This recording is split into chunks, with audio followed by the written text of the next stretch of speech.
बोलो चटपटा मैया की चटपट मैया के अद्भुत कहानी, चटपट मैया के अद्भुत कहानी। हम तो सुने लमाई हूँ बड़ी दानी, हम तो सुने लमाई हूँ बड़ी दानी।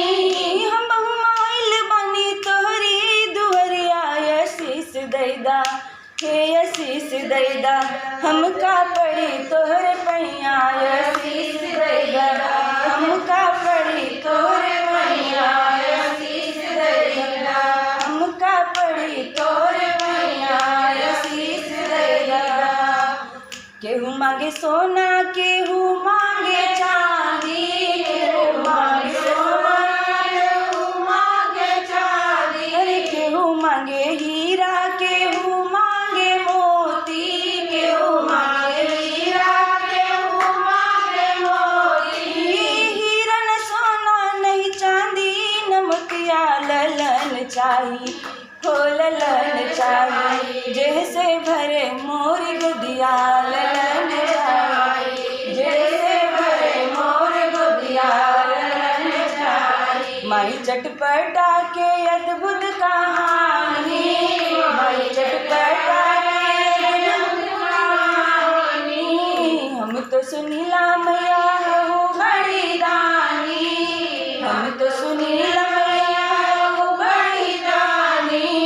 हम माइल बानी तोहरी दुहरिया आशीष दैदा, हो आशीष दैदा। मैया पड़ी तोहर पैया आशीष दैदा, मैया पड़ी तोहर पैया आशीष दैदा।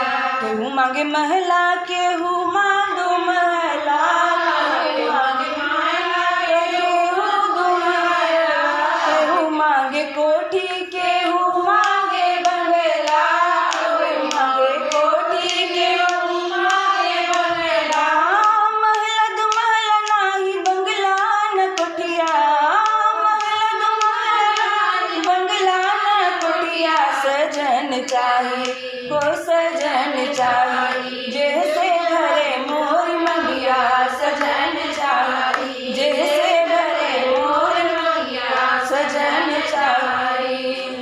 माई चटपटा के अद्भुत कहानी, माई चटपटा के अद्भुत कहानी। हम तो सुनीता मैया हूँ बड़ी रानी, हम तो सुनीता मैया हूँ बड़ी रानी। हम माइल बानी तोहरे दुहरिया आशीष दैदा, हमका पड़ी तोहर पैया आशीष दैदा, हमका पड़ी तोहर पैया आशीष दैदा। केहू मांगे घोड़ा और केहू मांगे हाथी, केहू मांगे घोड़ा केहू मांगे हाथी। अरे केहू मांगे रुपया केहू मांगे गाड़ी, केहू मांगे रुपया केहू मांगे गाड़ी। हाथी न घोड़ा नहीं गाड़ी न रुपया, हो हाथी न घोड़ा नहीं गाड़ी न रुपया। बीरन चाहिए हो बीरन चाहिए, जे बंधावे मोर रखिया बीरन चाहिए, जे बंधावे मोर रखिया बीरन चाहिए। चटपट रानी के अद्भुत कहानी, चटपट रानी के अद्भुत कहानी। हम तो सुनीता मैया हूँ बड़ी दानी, हम तो सुनीता मैया हूँ बड़ी दानी। हम माइल बानी तोहरी दुहरिया, हम माइल बानी तोहरी दुहरिया आशीष दैदा, हमका पड़ी तोहर पैया आशीष दैदा, हमका पड़ी तोहर पैया आशीष दैदा। बोलो चटपटा मैया की।